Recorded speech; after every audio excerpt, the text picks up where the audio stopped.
She sabotaged my dream, from food truck fiasco to restaurant redemption. I never imagined my life would become a cautionary tale. A Reddit saga of betrayal and deceit so twisted it could fuel a true crime documentary. At 32, I thought I had it all figured out, a thriving food truck business and a fiancée, Veronica, who I believed was my soulmate. Together, we were chasing our shared dream of opening a restaurant. A vision we'd nurtured since our culinary school days 3 years ago. I, the gritty, hard-working kitchen veteran since the tender age of 16, poured every ounce of my being into this endeavor. Veronica, from her privileged background, brought a different kind of enthusiasm, one that, in retrospect, hid a sinister agenda. Despite our different backgrounds, we connected instantly. We were engaged for 2 blissful years, and dated for 6. After graduating, I diligently saved every penny working grueling 60-hour weeks, and by my 29th birthday, I had amassed $100. Zero. A testament to my unwavering dedication. Veronica, with her persuasive charm, convinced me that a food truck was the perfect stepping stone, a chance to test our concept and build a brand before diving into a full-fledged restaurant. The entire concept for the food truck was mine, a fusion of modern techniques and my grandmother's cherished recipes, born of a deep love for fusion cuisine. Though Veronica didn't contribute financially, I, blinded by love and a desire to please my future wife, made her a 50-50th partner, a decision that would haunt me for years to come. I oversaw operations and cooking, putting my hard-earned skills to use. The first year was an unbelievable success.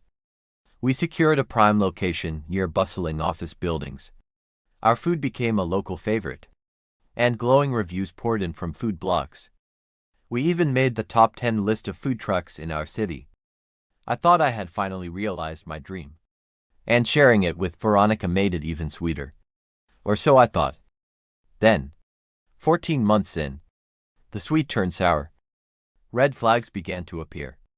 Discrepancies in our inventory, inexplicable losses based on our sales, became more and more frequent.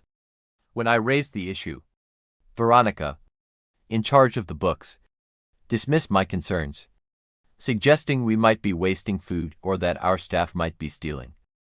I trusted her, perhaps foolishly. Soon after, money seemed to vanish from our account. We were making a healthy profit, yet never had enough for necessities. Each attempt to examine the books was met with vehement defensiveness. "Do you think I'm stealing from us?" she'd demand, her voice dripping with wounded innocence. "Don't you trust your future wife?" Guilt washed over me, silencing my doubts. The final straw came when a supplier called, informing us that we were 3 months behind on payments. I knew we had the revenue to cover our expenses. Something was terribly wrong. One night, while Veronica slept, I logged into our business account online. The sight that greeted me was like a punch to the gut. Veronica had been systematically transferring funds, often thousands of dollars at a time, from our business account to her personal one. The next morning, the confrontation was explosive. She confessed, her voice cracking, claiming she needed the money to support her younger sister, Andrea, who was supposedly drowning in credit card debt and didn't want to involve their parents. I was stunned but, in my naivete, tried to be understanding. Andrea, who occasionally helped us with the truck, was like a sister to me too. It seemed impossible that she was in such distress and hadn't approached us. I called Andrea, intending to offer help, only to be met with utter confusion. She had no debt, she insisted, and Veronica hadn't given her any money. In fact, Andrea was thriving financially, having recently received a promotion. She was shocked when I revealed Veronica's explanation for the missing funds. The truth was a dagger to the heart.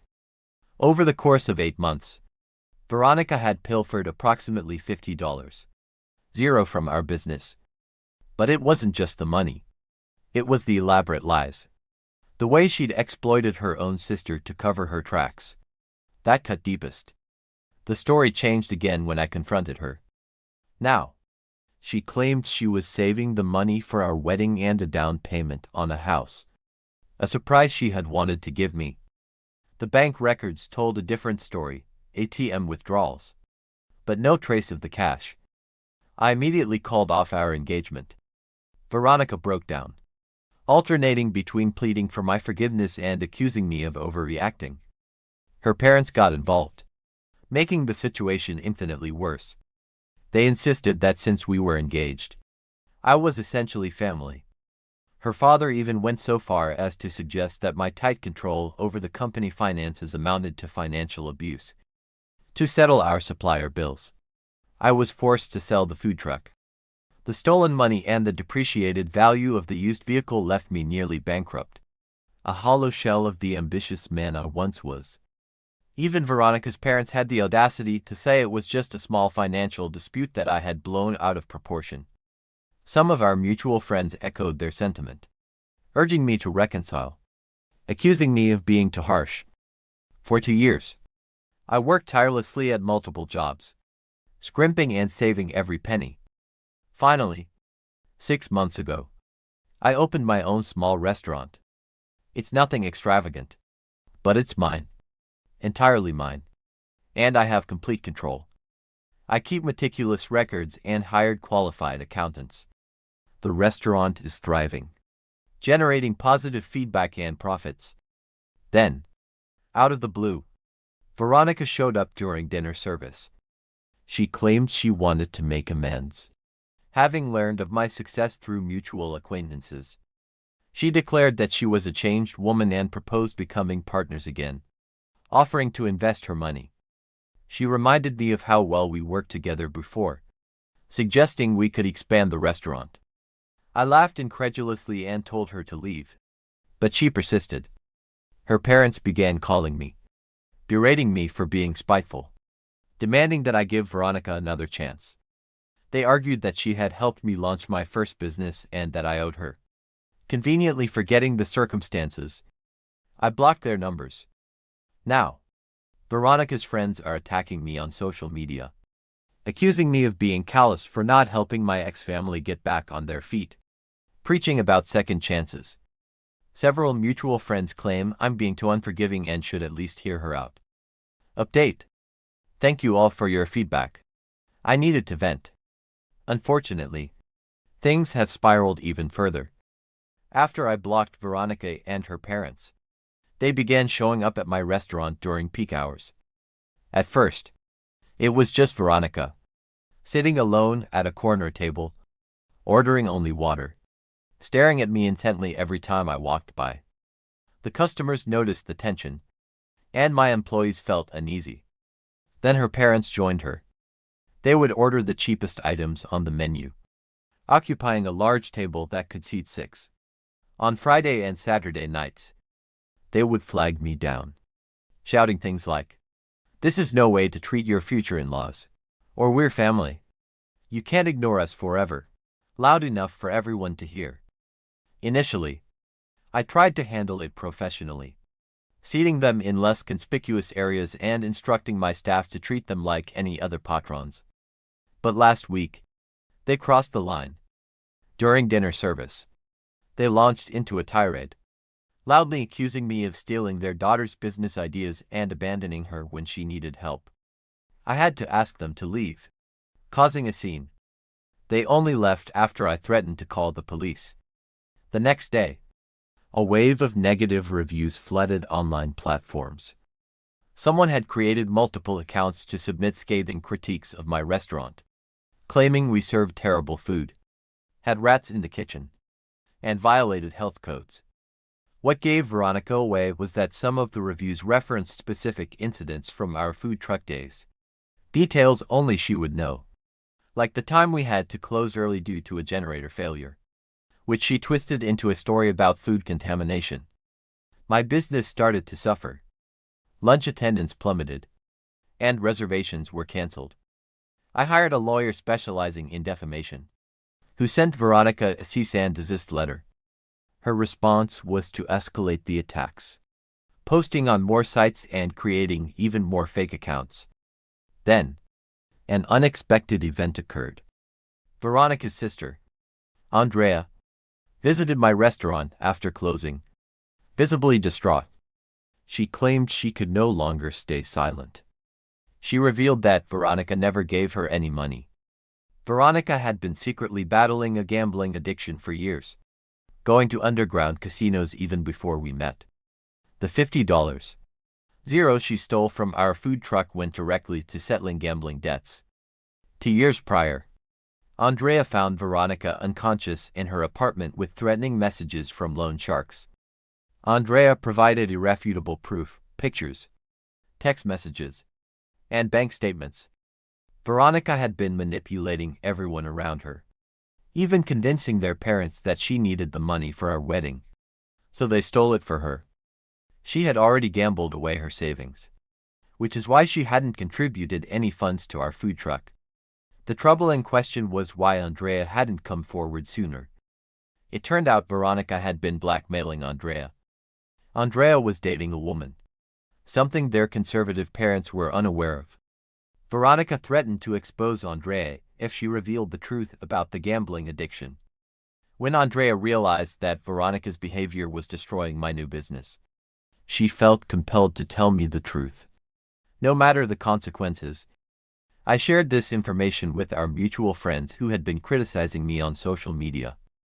Many were shocked and apologetic. Some even admitted to lending Veronica money that she never repaid, citing various excuses. Veronica's parents, however, remain in denial, accusing Andrea of lying to protect her lifestyle and accusing me of spreading false information about Veronica's alleged addiction and manipulating Andrea to turn against her sister.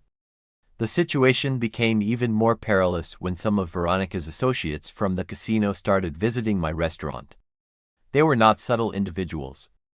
One of them cornered me in the parking lot after closing last week and suggested I should be more generous to my ex-fiancée. I've had to hire a security guard to patrol the property during business hours. The added security and legal fees have strained my finances. My weekday dinner service has dropped by 30%. But I refuse to back down. We're preparing to file a lawsuit against Veronica and anyone else attempting to harm my business. And my lawyer is gathering evidence of harassment and defamation. I know that giving Veronica money would only fuel her addiction, and some people have suggested I do so to make this stop. There are no excuses for her actions. She needs professional therapy for her gambling addiction, and for the devastation and harm she's caused to those closest to her. For now, I'm focusing on protecting my business and my staff. I've started recording every incident and increased security. I've also alerted other local business owners about the potential for harassment. Through this ordeal, my true friends have emerged, and I am grateful for their support. Update 2. Just when I thought I'd uncovered all of Veronica's lies, something straight out of a dark thriller happened. A man named Michael contacted me, claiming to be Veronica's current legal husband. Initially, I dismissed it as another harassment tactic, but Michael had proof. He provided a 7-year-old marriage certificate, wedding photos, and court documents detailing his 5-year search for Veronica after she disappeared with their money.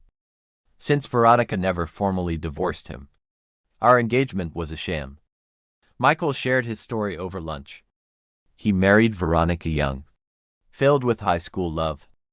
They opened a small bakery in another state using their wedding funds and a loan from his parents. Does that sound familiar?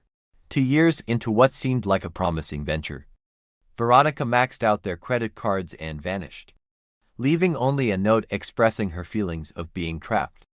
Michael spent years searching for her, not just for a divorce but because she had financially ruined his family, leaving him to repay the business loans. Veronica disappeared from Michael's life. When I brought up setting a wedding date, she always had an excuse, claiming she changed her last name and never officially divorced. Michael's story made me feel physically ill. Veronica wasn't being sentimental or pragmatic when she suggested eloping or wanting a small, private ceremony. Legally, she couldn't marry. She stole money from our food truck. But this was the most recent in a long-running con. Surprisingly, Veronica confessed everything when I texted her to confront her about Michael. But, as always, she twisted the narrative. She claimed Michael had been abusive and controlling. But Michael showed me police reports he filed, proving that she was the abuser and that she stole the money to escape. Veronica said she planned to divorce Michael eventually and kept her marriage a secret from me for protection. After hours of comparing notes, Michael and I realized Veronica had been running the same scam in multiple states. She would target someone who wanted to start a food-related business, gain access to their funds, and then drain their account. As far as we know, she has done this at least 4 times. Along with Michael's attorney, my lawyer is building a fraud case against Veronica. Finally, Michael can serve her with divorce papers.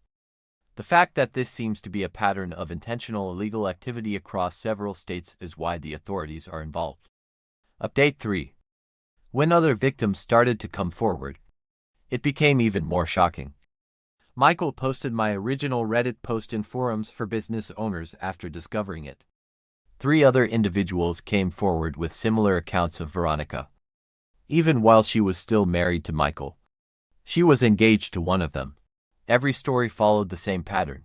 She would become involved in their life, gain their trust by falling in love, and then take whatever she could. When Veronica's parents found out about her past, they eventually stopped supporting her. Her mother arrived at my restaurant in tears, saying she didn't know who her daughter was. However, they have vanished without offering me an apology for their harassment and accusations. Andrea claims that they mortgaged their home to settle some of Veronica's gambling debts and have deactivated their social media accounts and stopped frequenting the restaurant. Since we involved the police, the casino staff has also retreated. Some of them were operating an illegal gambling ring and didn't want the attention. Veronica owes them over $200. 0. We found out that she had been trying to recoup her losses by spending the money she had stolen from me and other people. But she had only ended up losing more. Things are finally returning to normal at my restaurant. Regular customers are coming back now that the fake reviews have been removed. This strange experience has made Michael and I friends. He even promised to help me grow my company after the legal matters. He stated that he hopes this entire fiasco would lead to something positive. I'm still amazed at how meticulously Veronica organized everything. She created multiple false personas and life stories in addition to lying about minor details. The culinary school where we met is investigating her because they discovered anomalies in her application materials. Her entire existence seems to have been based on fabrications. Update 4. This will likely be my final update, as it has been 6 months since my last post. Veronica was apprehended in Las Vegas. Apparently, she fled there after all the information came to light and attempted to con a casino owner with the same scam. She was unaware that casino owners communicate with each other, and one of them recognized her from the warnings that had been circulating. She was living at a cheap motel under a different alias. The police discovered 5 different IDs and credit cards in different names, along with notebooks detailing her past scams, including the one she perpetrated on me. Everything was written down, including when to start collecting money, how to build trust, and how long to wait before proposing a business opportunity. It was all organized like a business plan. She faces numerous fraud charges from the district attorneys in multiple states. In addition to Michael and me, they discovered at least 7 more victims. She was engaged to 2 of them while still legally married to Michael. She has stolen approximately $800. 0 over the years. She could face severe penalties. Andrea now frequents my restaurant regularly. After coming out to her parents and being shunned, she moved in with her girlfriend in a nearby apartment, ironically, fulfilling the role her sister was supposed to play. In addition to being far more skillful at it, we occasionally discussed Veronica, attempting to determine if there were any signs we missed. but our primary focus is on moving forward. Last week, Veronica's parents finally reached out. They sent me a handwritten letter, not a text or email. Although it wasn't quite an apology, they wrote about how their love for their daughter blinded them and how they failed to raise her properly. They acknowledged having to sell their home and relocate to a smaller space to pay off the debts Veronica had incurred in their names, not for their benefit, but so they might have a relationship with their future grandchildren, if I ever had any. They asked if I could find it in my heart to forgive them. I didn't respond. Some things are unforgivable, and I have no desire to maintain any relationship with them, for they only supported Veronica's actions for years. In fact, all of this has made Michael and I close friends. He recently opened a new bakery in the community, and we are discussing the possibility of collaborating on future projects. We both agree that we must not allow Veronica's actions to prevent us from trusting others and pursuing our goals. Now more than ever, my restaurant is thriving. More customers have come in because of the media attention surrounding Veronica, hoping to get a glimpse of me or my staff. Some even want to sit at the infamous table where she used to wait. I now make jokes about it with my employees. Security measures are in place to ensure that this doesn't happen again. Although the legal proceedings are ongoing, I'm no longer dwelling on them. I have provided the prosecutors with the necessary statements and supporting documentation. I'm done allowing Veronica to occupy space in my life, but her actions will be held against her in court. I occasionally reflect on how things might have turned out differently if I had allowed myself to be manipulated by her and given her another chance. Like with the food truck, she most likely would have emptied my new restaurant as well. Instead, I followed my instincts and refused to back down. Revenge isn't always the best form of retaliation. It's about turning a bad experience into something good. I've made true friends. My restaurant is doing well, and I'm finally at peace with all that has transpired. For anyone experiencing a similar situation, follow your instincts. Document everything. And don't be coerced into disregarding warning signs. Some individuals reveal their true selves, so trust them the first time. Thank you for watching. If you haven't subscribed yet, please do so and hit the notification bell to stay updated with more shocking real-life stories happening around you. Based on everything you've heard, do you think I handled this situation the right way? Should I have given Veronica another chance? Was I too harsh in cutting her off and involving the authorities? I'm genuinely curious to hear your thoughts and perspectives. So please share your opinions on whether you agree with my actions or if you believe I could have handled things differently. Considering the devastating impact Veronica's actions had on my life, my business, and my future, she sabotaged our first business and shattered my I-32 and my ex-fiancée, Veronica, had a food truck together. We both dreamed of having our own restaurant when we first met 3 years ago while attending culinary. While I have been working in kitchens since I was 16 to support Veronica, who hailed from an affluent family, had never worked in the culinary sector prior to attending school. Despite our disparate upbringings, we clicked right away. When we first started the business, we were engaged for 2 years and dated for 6. Since I graduated, I had been saving money by working 60-hour weeks at different knots to accumulate cash and experience. By my 29th birthday, I had saved about $100. Veronica persuaded me to start with a food truck instead of continuing to save money until I could create a real restaurant. Before spending money on a complete restaurant, she suggested it would be the ideal opportunity to test our concept and develop our brand. My entire concept and idea for the food truck came from me.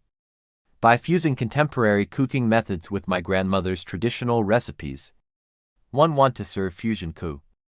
Even though Veronica didn't contribute any money, I decided to make her a 50-50th partner because she looked pleased about it and we were engaged and hoping to get married within the year.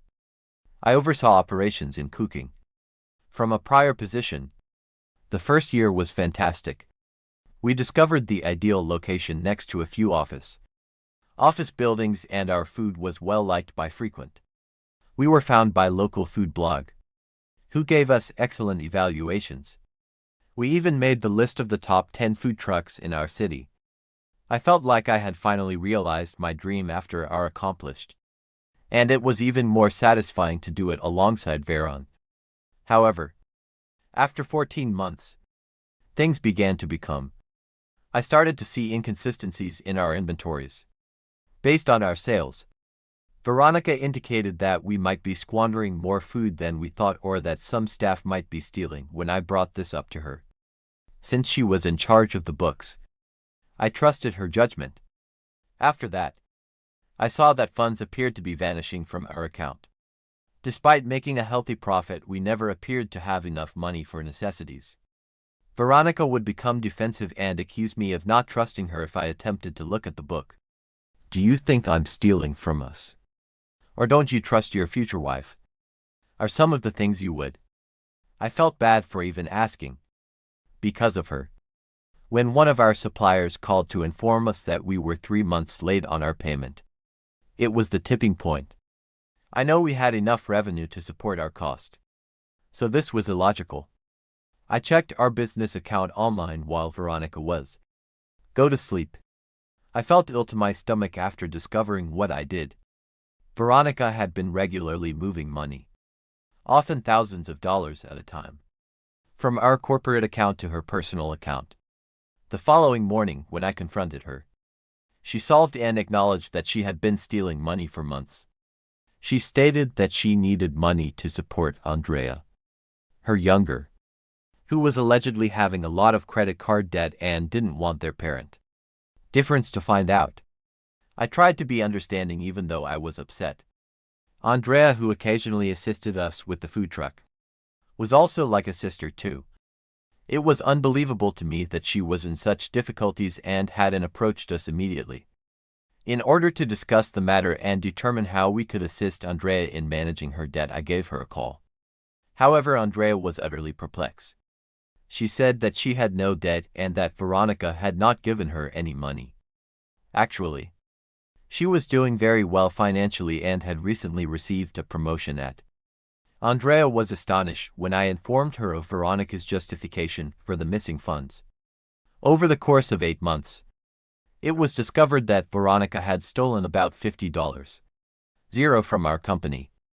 The complex lies she had said in the way she had exploited her own sister as a cover story were more significant than the money. Her tale altered when I approached her once more. She said she wanted to surprise me and that she had been saving the money for our wedding and a down payment on a home. She had been taking out cash at ATM, according to bank record, but the money was nowhere to be located. I promptly called off our engagement. Veronica sobbed uncontrollably, alternating between pleading for my part and claiming that I was exaggerating. Her parents became involved, which made matters worse.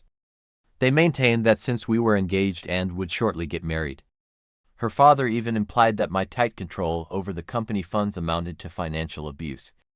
In order to settle our supplier bills, I had to sell the food. I lost nearly everything I had accumulated because of the stolen money and the depreciated worth of a used food.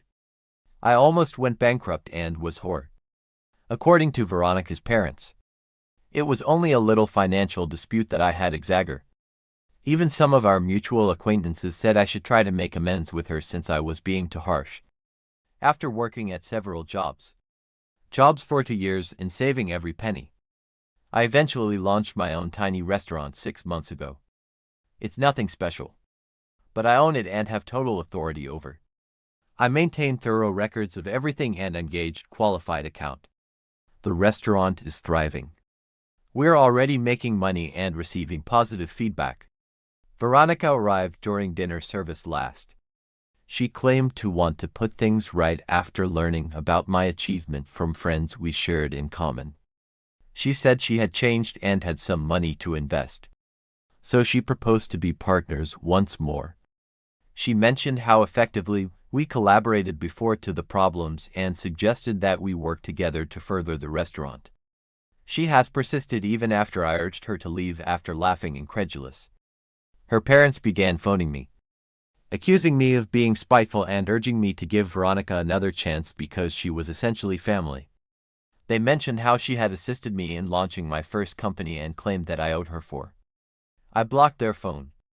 On social media, Veronica's pals are now disparaging me and accusing me of being caught just for failing to assist my ex-family and getting back on their feet, since everyone deserves a second opportunity. Several mutual friends claim that I'm being too harsh and that I should at least listen to her. Update. Thank you to everyone who left. I need to get this off my chest since regrettably, things have become much worse. Veronica and her parents started visiting my restaurant during our busiest times after I blocked them. Initially, Veronica was the only one ordering water while seated alone at a corner table. She would remain for hours, looking at me every time I went by. Some clients observed the tension, and my employees began to feel unease. Her parents then joined in. They would only order the cheapest items on the menu and occupy a large table that could seat 6 people during our Friday and Saturday dinner. They would try to wave me down every time I passed, screaming things like, "This is no way to treat your future law," or "We're family. Play you can't ignore us forever." Loud enough for the customers around here. At first, I made an effort to manage things professionally. I hosted them in less conspicuous locations and told the employees to handle them just like any other patron. However, they went too far last. During dinner service, how I had taken their daughter's business ideas and left her when she needed. I needed assistance. There was a commotion when I had to ask them to leave. Only after I threatened to call the police did they go. The following day, I began to see on internet a value to submit unfavorable evaluations about my. Someone had set up several accounts. They said we served bad food, had rats in the kitchen, and had major health code BRE. The fact that certain reviews brought up particular instances from our food truck days that only she would be aware of, such as the time we had to close early due to a generator failure, and that she twisted into a tale about food contamination was what gave Veronica away. My business began to suffer from the phony reviews. Our lunch attendance significantly shrank, and I experienced multiple cancellations of reservations. Veronica was served with a cease and desist letter by the lawyer I hired, who specialized in defamation. In response, she posted on many sites and made more fictitious accounts. At that moment and unforeseen event, Veronica's Andre visited my restaurant after it had closed. She claims she was unable to remain silent any longer and was clearly agitated. She disclosed that Veronica never provided assistance to anyone using the pilfered funds. She had been concealing her gambling addiction for years. Andrea claims that before we even met, Veronica had been going to underground casino, although she was able to conceal it effectively. She immediately used the $50 she took from our food truck business to settle debts related to gambling. 2 years prior, when Andrea found Veronica unconscious in her apartment with threatening messages from loan sharks on her phone, Andrea proved everything to me with pictures, text messages, images, and bank. Veronica has been controlling everyone in her vicinity. She had even convinced their parents that she needed the money for our wedding, so she had stolen it. She had previously gambled away her salve, which is why she hadn't contributed any funds to our food. It was troubling why Andrea hadn't stepped out soon. She had been blackmailed by Vert, although their conservative parents were unaware of it. Andrea was seeing a lady. If Andrea ever told their parents the truth about the gambling, Veronica had vowed to expose. When Andrea realized that Veronica's behavior was ruining my new company, she eventually made the decision to notify me since she could no longer bear. I informed our common acquaintances, who had been disparaging me on social media, of this. No. Many expressed shock and AP. Many recalled giving Veronica loans that she never paid back, constantly citing various justifications such as unexpected cost. Veronica's parents, meanwhile, continued to live in denial. They accused Andrea of lying to conceal her own lifestyle. This is when she attempted to provide proof of Veronica's gaming. They are now accusing me of being cruel for disseminating false information about Veronica's alleged addiction and of manipulating Andrea into turning against her sister. When some of Veronica's contacts from the casino began to visit my restaurant, the situation became even more difficult. They weren't subtle individuals. One of them cornered me in the parking lot after closing last week and said I ought to be more giving to my ex-fiancée, to keep an eye on the property during business hours. I had to hire a security guard. Because of all this commotion, my business is getting. I've had to pay for security and legal, and our weekday dinner service has decreased by 30%. However, I'm not going to back down. We are getting ready to file a lawsuit against Veronica and anyone else attempting to harm my company. And my lawyer is compiling proof of harassment and defamation. I know that giving Veronica money will just make her conduct. Yet some people have urged that I do so to make this stop. Excuses for her behavior. She needs professional therapy for her gambling ad. Part of the reason I'm giving this up. And harm to those closest to the ad. I'm concentrating on safeguarding my company and my staff for the time being. I've started recording every event and added more security. I've also warned other local business owners about the possibility of harassment. My true friends have come to light as a result of this circumstance, and I'm appreciative to those who have supported me during this. Update 2. And what I have in store for you feels like something from a horrible movie. A man named Michael. Just when I believed I had exposed all of Veronica's lies, he identified himself as the current legal husband of Veronica. I initially believed that this was just another effort at harassment, but Michael had data to support my claims. He gave me their 7-year-old marriage certificate, pictures from their wedding and court documents detailing his efforts to find Veronica 5 years ago after she vanished with their money. Since Veronica had never formally divorced him our engagement. What's a sham? Michael told his story over lunch. He married young after being in love with Veronica in high school. They opened a tiny bakery in a different state with their wedding funds and a loan from his parents. Does that sound familiar? Veronica maxed out their credit cards and disappeared after 2 years of what appeared to be a first business. She only left a note expressing her sense of being stuck in addition to the divorce, Michael spent years trying to find her because she had ruined his family. In order to repay the company loans they cost, Veronica vanished from Michael. When I brought up the topic of actually choosing a wedding date, she always had an excuse since she had changed her last name but had never formally divorced. Michael's story made me feel physically. Veronica wasn't being sentimental or pragmatic when she recommended that we elope or expressed a desire for a small private wedding ceremony. Legally, she was unable to wed. She had previously stolen money from our food truck business, but this was her most recent.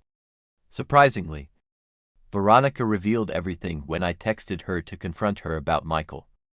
But she twisted the story as Veronica always does. She said Michael had been abusive and dominant. Michael, however, showed me police records he had submitted, which demonstrated that she was the one who was abusing him and that she had to steal the money in order to get away. Veronica said that she had intended to divorce Michael in the end and that she had kept her marriage a secret from me. Protection. After hours of note comparing, Michael and I discovered that Veronica had been operating the same fraud in several places. She would connect with someone who wanted to launch a food-related business, get access to their money, and then drain their account. As far as we know, she had done this at least 4 times, together with Michael's attorney. My attorney is currently constructing a fraud case against Veron. Michael is able to serve her with divorce document. The fact that this seems to be a pattern of intentional illegal activity across several states is another reason why the authorities are. When further victims began contacting, it was the biggest. Michael published my original Reddit post in forums for company owners after discovering it. 3 other individuals came forward with comparable accounts of Vert. Even while she was still living with Michael, she was engaged to one. Every story had the same pattern.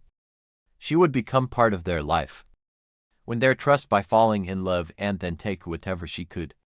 When Veronica's parents found out about her prior, they eventually stopped supporting her. When her mother arrived at my restaurant in tears, she said she didn't know who her daughter was. However, they have just vanished without offering me an apology for their harassment and accuse.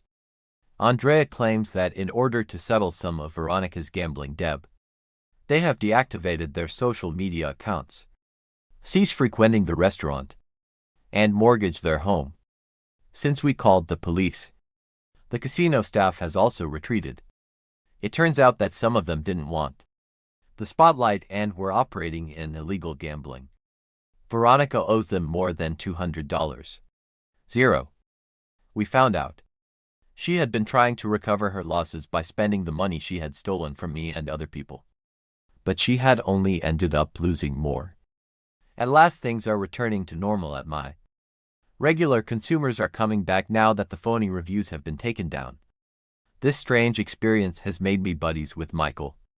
He even promised to assist me in growing my company after the legal matters. He stated that he hopes this entire fiasco would lead to something positive. I'm still amazed at how meticulously Veronica organized everything. She made up false personas in life tales in addition to lying about minor debt. Since they discovered anomalies in her application matter, the culinary school where we met is currently looking into the matter. Her entire existence seems to have been based on false. Update 3. This will most likely be my final update as it has been 6 months since my last post. Veronica was taken into custody in Las Vegas. She apparently ran away there after all the information was made public and attempted to con a casino owner with the same row.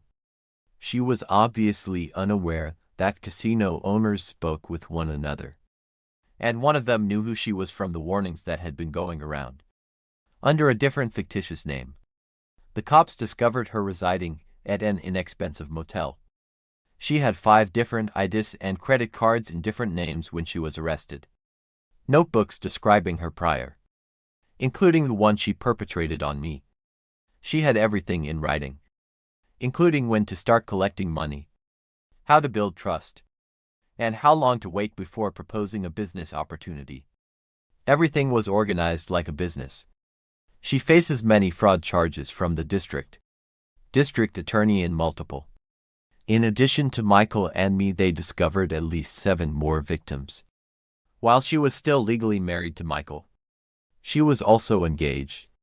Switched to 2 of them.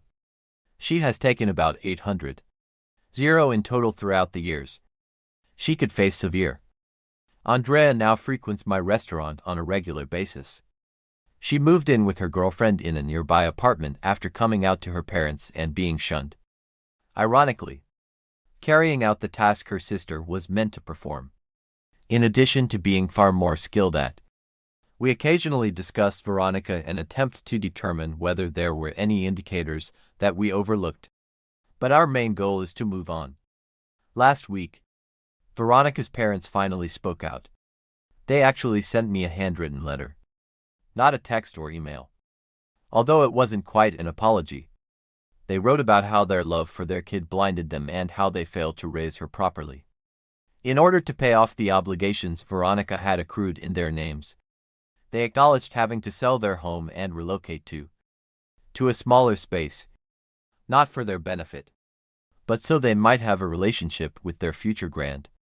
If I ever had, they asked if I could find it in my heart to forgive them. I didn't answer. There are some issues that cannot be resolved, Vert, and I have no desire to keep up any relationship. They only supported Veronica's actions for years.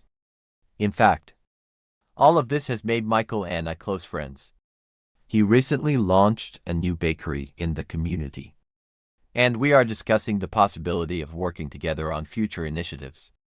We both concur that we must not allow Veronica's actions to deter us from putting our faith in others and going for our goals. Now more than ever, my restaurant is doing well. In More customers came in as a result of the attention surrounding Veronica's. In an attempt to torment me, some even want to sit at the famous table where she used to wait for. I now make fun of it with my employees. Security measures in place to make sure that this doesn't happen again. Although the legal proceedings are still going on, I'm not giving them any more attention. I have provided the prosecutors